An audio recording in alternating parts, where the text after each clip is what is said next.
Repasear Chajarí es sentir cómo te acaricia la primera brisa de la mañana, aquella que al abrir las ventanas llega con aromas de azahares y cantos de gorriones. Repasear tus historias, las que nos contaban en la infancia y llenaban de vida y de colores, aquellas ajadas y deslucidas fotografías.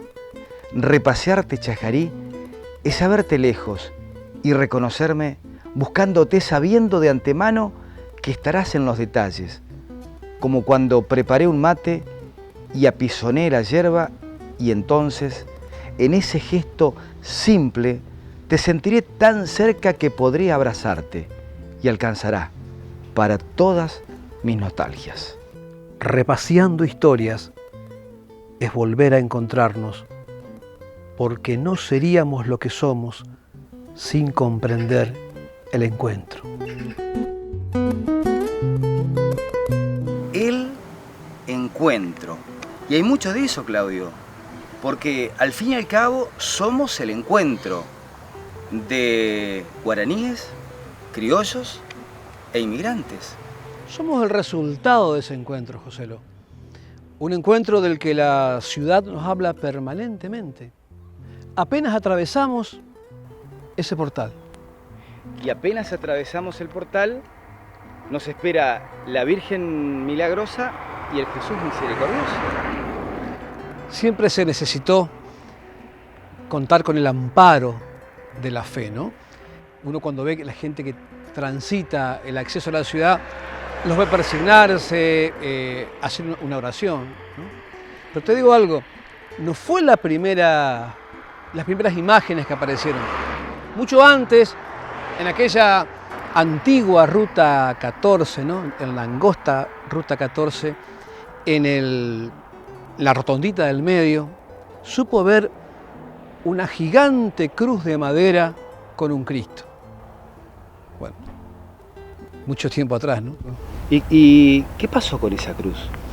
Y una vez que vino la represa, una vez que vinieron las nuevas obras, la nueva Ruta Nacional 14, esa cruz de madera desapareció.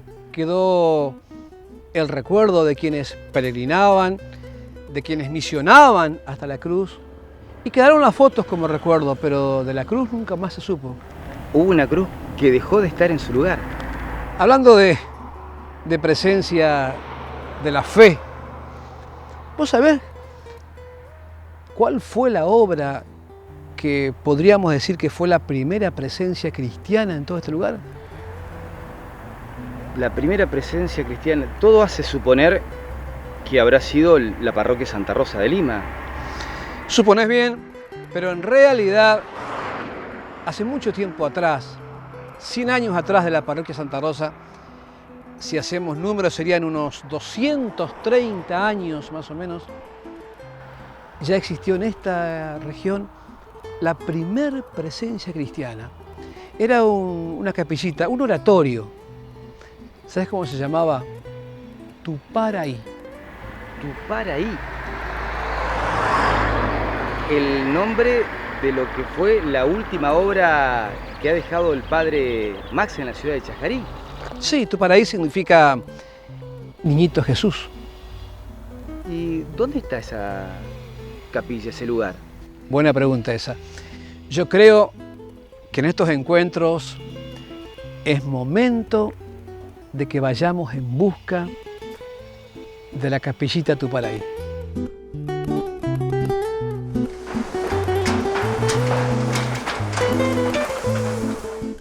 Salimos entonces en búsqueda de la capilla Tuparaí. Por primera vez, el sentimiento compartido que nos impulsa no nos lleva a repasear la historia, sino a encontrarnos con ella.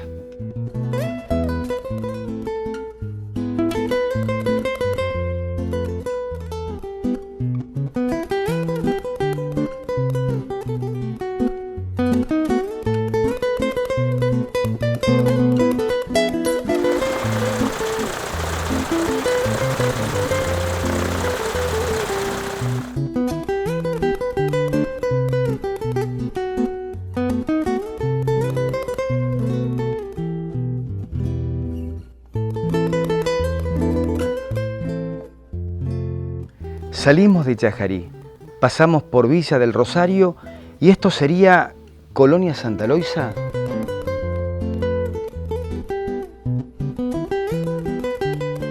Cuando expulsan a los jesuitas, el padre de San Martín, Juan de San Martín, queda como teniente de gobernador de Yapeyú, que en ese entonces se extendía desde el río Miriñay en Corrientes y hasta un poco más al sur de Concordia. Allí crea 4 estancias, estanzuelas, y un camino con postas por donde se trasladaban los viajeros y las carretas. Estancia La Merced, después zona de Montecaseros, San Gregorio en Mocoretá, ese nombre por Gregoria Matorras, esposa y madre del Libertador, Concepción del Mandisoví en Federación y Jesús del Yeruá en el sur de lo que hoy es Concordia. Todas esas grandes estancias tenían estanzuelas, que eran como pequeñas estancias particulares. Esta región acá, bien cerca de Villa del Rosario, pertenecía a un cacique guaraní. Toda esta zona era la estanzuela de Máximo Chapotá. Entonces vendría a ser él el que construyó esta capillita. ¿Y cómo se sabe? ¿Quién lo cuenta? Y bueno, eso lo cuenta un piloto de la Real Armada Española, Joaquín Gundín. Este hombre venía trabajando en la demarcación de los límites y en 1788, al llegar a esta región, se encuentra con ese oratorio. Es decir, esta persona fue la que demarcó los límites, la latitud, y se establece que aquí fue ese lugar. La verdad que esto me está llenando de una ansiedad enorme. Seguramente la misma ansiedad que habrán sentido algunos otros historiadores cuando intentaron salir en busca de aquella primer capillita de la región. Una capillita, por lo que me decís, que hace más de 230 años que se ha construido. Estamos hablando, Joselo, de la primera presencia cristiana en toda esta zona. Y creo que es hora de que salgamos en busca de ella. Vamos.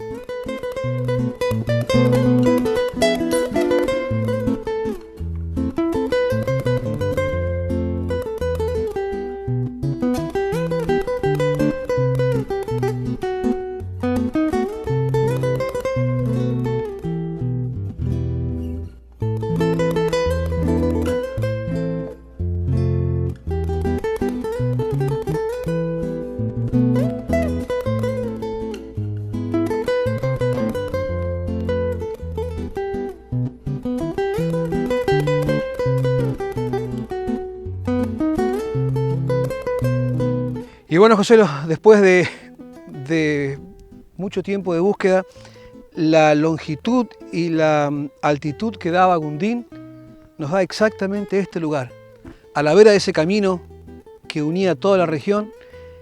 En el campo de la familia Dalmolín, en la actualidad, tenemos esta base acá y acá al lado una más pequeña. Ahora la encontramos con agua por todas las lluvias recientes, pero debajo hay como una base muy arcillosa. Nos decían los dueños de la zona, nunca se ha podido plantar en esta zona porque se endurece la tierra. Y bueno, siempre les llamó la atención la base. Algunos historiadores en otra época estuvieron acá también estudiando porque también daban con las medidas que había dado Gundín. Pero estamos, Joselo, en el oratorio Tuparaí. O sea, estamos hablando de la primera presencia cristiana en toda nuestra región. Una capillita que nació hace más de 230 años, ¿no? Esto realmente es un lugar histórico. Verdaderamente, Claudio, esto es reencontrarnos con la historia. ¿Cuántos viajeros habrán pasado por aquí y habrán parado en este lugar para dejarle una oración a Tuparaí, al Niñito Dios? Vos sabés que a la muerte del jefe guaraní de Chapotá, estas tierras pasaron al nombre de su hija, la hija de Chapotá, que se casó con un criollo de apellido Luján. Luján, el mismo nombre que la Virgen patrona de nuestro país. Claudio, es hora de volver a nuestro punto de partida.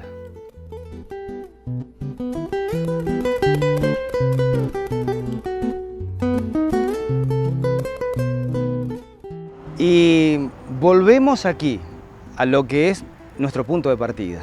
Pero volvemos distintos, Joselo, porque ya acercarnos nuevamente a la historia, a una nueva historia, nos hace distinto, nos hace crecer, transformar. De eso se trata. Y al ingresar nos encontramos con dos barrios, Tahué y Tacuabé. Dos nombres que supongo son del guaraní y que de alguna forma nos hablan de la misma historia, como que les pertenece. Sí, exactamente. Si bien la presencia humana en este lugar data de hace más de 10.000 años, los guaraníes son los que realmente marcan nuestros mismos orígenes. Y habla de ellos, así que es un homenaje a ellos, ¿no? ¿Y por qué estos nombres, Tahué y Tacuabé? En el caso de Tacuabé, fue un jefe guaraní, un hombre muy importante para la época, fue un paisano de Guarumba, de Areguatí, de Pablo de la Cruz y de tantos otros jefes misioneros. Gaspar Tacuabé. Gaspar Tacuabé. Sí, Gaspar Tacuabé inclusive alcanza el cargo de teniente coronel y forma parte de los ejércitos de Echagüe, de Urquiza. Mirá qué homenaje, que un barrio lleve su nombre. Homenaje a Artigas, homenaje a Tacuabé y homenaje a el coronel Gorumba. Sí, inclusive es uno de los pocos homenajes. Mirá, en Uruguay hay un paraje cerca del río Arapey que lleva su nombre. Y en Entre Ríos, prácticamente el único homenaje que recibe es este, que el barrio en el que se ingresa a la ciudad de Chajarí lleve su nombre. Y el otro barrio, Tahué, ¿por qué? Tahué también es una palabra guaraní, pero en este caso, Tahué significa en guaraní peludo, crinudo. No debe ser por nosotros. Debe ser una palabra en guaraní o bien algún homenaje a algún personaje del lugar. Sí, seguramente, seguramente.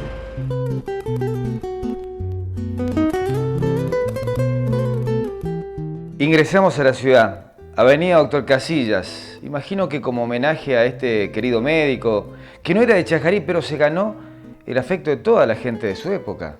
Había nacido en Rivadavia, Buenos Aires, pero cuando estudiaba medicina se propuso elegir un lugar del interior donde ejercer su profesión. Y entonces eligió Chajarí. Vino aquí con su señora y sus dos hijas. El valor, porque su reconocimiento no estaba en que sea médico, estaba además de eso en el compromiso que tenía con la comunidad, en la participación de la vida social de Chajarí. Sé que el Aeroclub y el Club Vélez Sarsfield lo tuvieron entre sus colaboradores. Precisamente es uno de los fundadores del Aeroclub.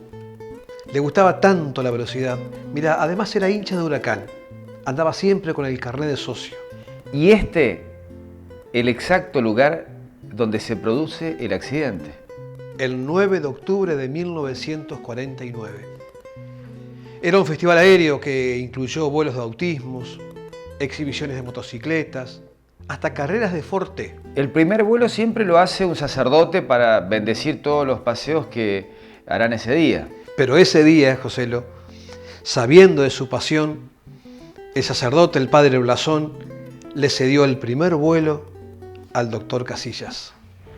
Y me dejaste pensando, Claudio, cuando me dijiste hoy que el doctor Casillas era un hincha fanático y socio del Club Huracán. El Club Huracán que tiene representado en el globito aerostático en homenaje a Jorge Newbery. Vos sabés que exactamente esos son los misterios que tiene la historia.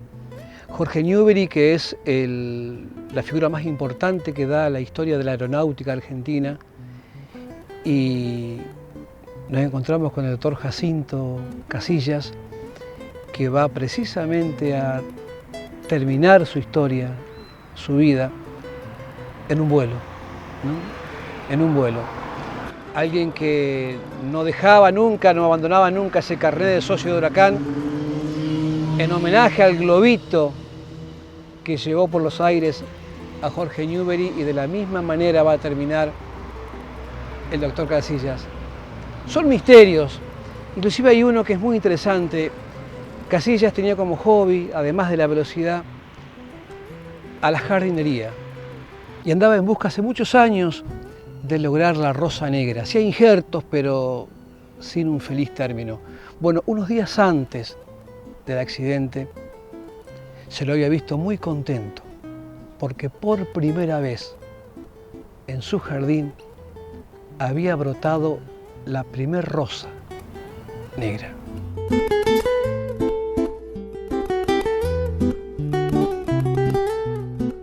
Un año después del accidente, levantan este monolito en homenaje al doctor Casillas y al piloto del avión, el alférez Héctor René del Blanco. Y el nombre del doctor Casillas a la avenida de acceso a la ciudad.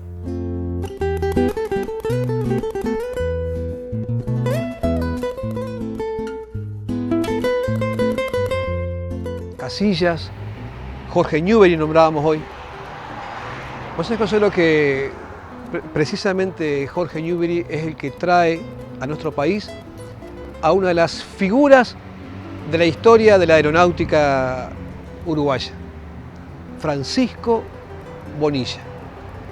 Bonilla fabricaba sus propios aviones y fue uno de los primeros en hacer el recorrido Uruguay, Brasil, Argentina. Pará, ¿no me vas a decir que este piloto uruguayo, Francisco Bonilla, estuvo aquí en Villa Libertad? No solamente que estuvo en Villa Libertad, acá se queda y se casa con una inmigrante española, Victoria Rosario Álvarez. ¿Ves lo que te decía al fin y al cabo?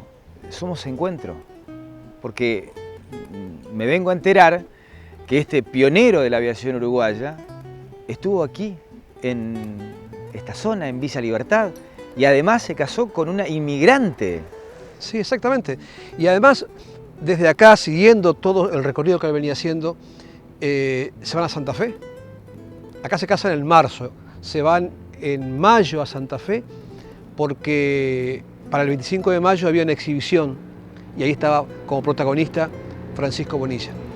1916, tiene un accidente.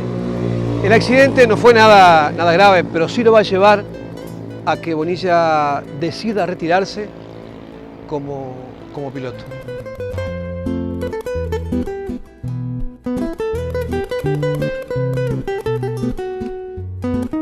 Las historias de Chajarí están ahí, al acecho, esperando celebrar el encuentro, ser repaseadas. Nuestras historias esperan que las hagamos historia.